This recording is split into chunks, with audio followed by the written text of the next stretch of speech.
नमस्कार दोस्तों, मेरा नाम सौरभ सारस्वत है। मैं कुरे सिटी हिरोशिमा से। जैसा कि मैंने अपनी लास्ट वीडियो में बात करी थी कि मैं एक समरी वीडियो बनाऊंगा जिसमें कि मैं आपको बताऊंगा मेरा एक्सपीरियंस कैसा रहा जब मैं इंडिया से वापस री एंटर हुआ जापान में। तो मैंने इस वीडियो को कुछ फेजेस में डिवाइड किया है, जिसमें कि पहला होगा कि मैं आपको क्या प्रिपरेशंस करनी है before start your journey. Then next मैंने डोमेस्टिक सेक्टर लिया था, तो मैं आपको थोड़ा डोमेस्टिक के चेन्नई से दिल्ली मैंने जर्नी ली थी, सो मैं आपको बता दूंगा कि उसमें क्या प्रोटोकॉल है या क्या रूलिंग है अभी डोमेस्टिक में। फिर थर्ड रहेगा कि इंटरनेशनल जब आप जर्नी शुरू करेंगे तो उस टाइम पे क्या क्या रूलिंग्स हैं बिफोर डिपार्चर्स की, और इन फ्लाइट में क्या रहा मैं वो भी आपको बताऊंगा। देन जब मैं हनीदा अराइवल हुआ, हनीदा पहुंचा, तो वहाँ पे क्या प्रोसेस है, और फिर हनीदा से निकलने के बाद कैसे मैं अपने क्वारंटाइन स्टेशन अपने घर तक पहुँचा, और क्वारंटाइन में कितने दिन रहना है, अभी क्या रूलिंग है, वो मैं आपको इस वीडियो में बताऊंगा। तो अब शुरू करते हैं। पहला पॉइंट है मेरा, जैसे कि मैंने आपको बताया था कि प्रिपरेशंस क्या करनी है। तो प्रिपरेशंस में जैसे मैंने आपको पहले भी दिखाया था लास्ट टाइम, ये चेकलिस्ट है एयरलाइंस की। इसको आप देख लीजिए, ठीक है। ऐसे हर एयरलाइंस अपनी चेकलिस्ट देती है, इसको आप निकाल लीजिएगा, बहुत फ़ायदेमंद चीज़ है ये। इसमें सबसे ज़्यादा जो इम्पोर्टेंट मेरे को लगता है जो है वो है ये RT-PCR रिपोर्ट का फॉर्मेट, क्योंकि वो बहुत ज़्यादा स्ट्रिक्ट है इसको लेके जापान गवर्नमेंट। सो यहाँ पे आपको अपने डॉक्टर के सिग्नेचर लेने होंगे और स्टैंप लेना होगा। तो RT-PCR के बाद नेक्स्ट जो इम्पोर्टेंट है वो क्वेश्चन एयर है। वो आपको एयरलाइंस आपके डिपार्चर से पहले पक्का आपको ईमेल भेजेगी जिस पे कि लिंक होगा, आप उस लिंक पे जाके अपना क्वेश्चन एयर फिनिश कर सकते हैं। देन थर्ड पॉइंट है जो आपको रिटन अंडरटेकिंग साइन करनी है, जिसमें कि लिखा होगा कि अपने क्वारंटाइन के रूल फॉलो करेंगे, और आप क्वारंटाइन जितने भी दिन है उतने दिन आप फॉलो करेंगे क्वारंटाइन को। अब मैंने अपनी जर्नी शुरू करी थी चेन्नई से, तो डोमेस्टिक सेक्टर पहला मेरा पॉइंट था जो मैं चेन्नई से दिल्ली के लिए स्टार्ट करा था। सो डोमेस्टिक सेक्टर में मैंने एक चीज़ देखी कि कोई ऐसा बहुत ज़्यादा रूल नहीं है। सिर्फ आप जो स्टैंडर्ड प्रोटोकॉल्स हैं कि मास्क लगाइए, सोशल डिस्टेंसिंग मेंटेन करिए, हाथों को सैनिटाइज करते रहिए, यही है। बाकी मुझे ऐसा कोई खास रूल नहीं दिखा कहीं भी। हाँ, सिक्योरिटी में थोड़ा टाइम लगा था, जैसे कि लगता है हमेशा से।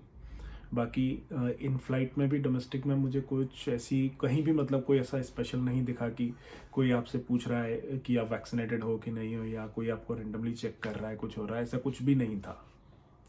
ना कि और ना ही दिल्ली उतरने के बाद मैंने कहीं देखा कि कोई मेरा टेम्परेचर ले रहा है, या कोई ये भी सवाल कर रहा है कि आप कहाँ से आए हो, क्या आए हो। सो डोमेस्टिक में मुझे नहीं लगता किसी प्रकार की कोई परेशानी है। डोमेस्टिक आप फ्रीली ट्रैवल कर सकते हैं, बस अपना जो भी रूल्स हैं स्टेट्स के एंटर होने के वो मेंटेन रखें, कोई चेक करे ना करे अलग चीज़ है।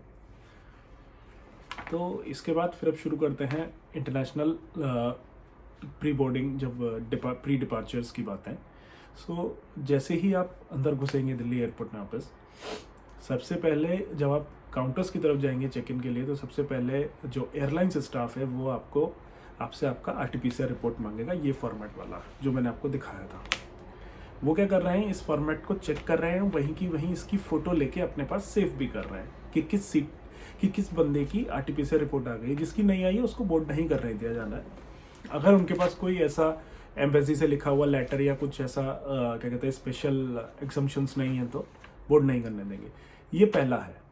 फिर आप अपना चेक इन करिए। जब चेक इन करेंगे तो वहाँ पे भी आपका RT-PCR रिपोर्ट फिर से चेक करेंगे, और बाकी के जो आपका क्वेश्चन है आपने फिल करा है कि नहीं करा आपसे पूछ लेंगे एक बारी, और भरा है तो ठीक है, नहीं तो बोल देंगे प्लीज़ आप एक बार भर लेना लैंडिंग से पहले पहले। फिर उसके बाद नॉर्मल प्रोसीजर है, कुछ नहीं है। आप अपना इमिग्रेशन क्लियर करिए, सिक्योरिटी क्लियर करिए, enjoy a flight. In flight में भी कोई ऐसा मेरे को एएनए के अंदर भी बहुत ज़्यादा प्रॉब्लम नहीं लगी। ठीक है, स्टाफ रिक्वेस्ट करता रहता है कि भाई आप प्रोटोकॉल मेंटेन करें कोरोना के, जो कि ठीक है, करने भी चाहिए। और फ्लाइट के अंदर नॉर्मल था सब। फिर जब हम नेक्स्ट डे मॉर्निंग जब हनीदा लैंड करें, तो उधर हनीदा लैंड करने में क्या है कि वो पहले तो मतलब प्लेन को थोड़ी देर आइडल रखते हैं पहुंचने के बाद। फिर उसके बाद वो धीरे धीरे पहले बिजनेस क्लास पैसेंजर्स को निकालेंगे। जब तक बिजनेस क्लास पैसेंजर्स, मुझे लगता है जब तक कि business class passenger next stage पे नहीं पहुंच जाते हैं, मतलब डॉक्यूमेंट वेरिफिकेशन तक, तब तक वो प्रीमियम इकोनॉमी वालों को नहीं निकालते हैं। सो वो स्टेज वाइज निकालते, फिर प्रीमियम इकोनॉमी वाले को निकालेंगे, फिर उसके बाद वो इकोनॉमी के धीरे धीरे करके हाफ बैच में निकालेंगे। अंदर भी क्या है कि सबसे पहले वो आपका RT-PCR रिपोर्ट चेक करते हैं, RT-PCR नेगेटिव है कि नहीं है। फिर उसके बाद वो बहुत सारे वहाँ पे करीबन 3 या 4 जगह आपको जाना पड़ेगा अंदर, काउंट अलग अलग जगह बना रखी है उन्होंने, जिसमें कि सबसे पहले RT-PCR है, दूसरी जगह वो अंडरटेकिंग लेंगे, फिर वो उन सबका एक बंच बना देंगे आपका पूरा, एक उसको स्टपल कर देंगे बंच को। और सबसे लास्ट में क्वारंटाइन का आता है कि भाई अगर आप यहाँ पे एक चीज़ और है कि जैसे जब आप निकलने से पहले वो आपका एक एंटीजेनिक टेस्ट और होता है वहाँ पे, अगर आपका एंटीजेनिक टेस्ट नेगेटिव आता है तो आप क्वारंटाइन किधर होंगे, वो इन्फॉर्मेशन आपको देनी है वहाँ पे, कि आपको गवर्नमेंट फैसिलिटी चाहिए या आप होटल जा रहे हैं या आप क्या कहते हैं अपने घर में क्वारंटीन होने वाले हैं, तो वो, और घर तक कैसे जाना है आपको, आपके पास अपनी गाड़ी है या आपने टैक्सी बुलाई हुई है, क्योंकि public transport, flight, domestic flight, train, बस आप नहीं ले सकते हैं। तो ये आपको उनको देना पड़ेगा। ये यूजली प्रोसेस, जब मेरी फैमिली पहले आई थी 2020 में वो लोग आए थे, तो उनको करीबन 2.5 घंटा लग गया था हानिदा एयरपोर्ट पे। मेरे को तकरीबन 1.25 घंटे में मैं निपट गया उस दिन। फिर उसके बाद अपना नॉर्मल इमिग्रेशन और सब क्लियर करिए और सिक्योरिटी कस्टम क्लियर करिए और निकल जाइए भारत में। सो ये यहाँ तक का है। अब उसके बाद बात आती है कि अगर आप क्वारंटीन अपने घर पे हो रहे हैं, जैसे मैं था, मेरा घर 800 किलोमीटर दूर है खानिदा से, तो मैंने एक टैक्सी हायर करी थी जिन्होंने मुझे छोड़ा था, लेकिन उसमें भी मेरे लिए रूल ये था कि मैं टैक्सी से बाहर नहीं निकल सकता। तो मैं 800 किलोमीटर अपनी टैक्सी से बाहर नहीं निकला। हम 3 जगह रुके, मैं एक भी जगह बाहर नहीं निकला, मैं अपना अंदर ही था गाड़ी में।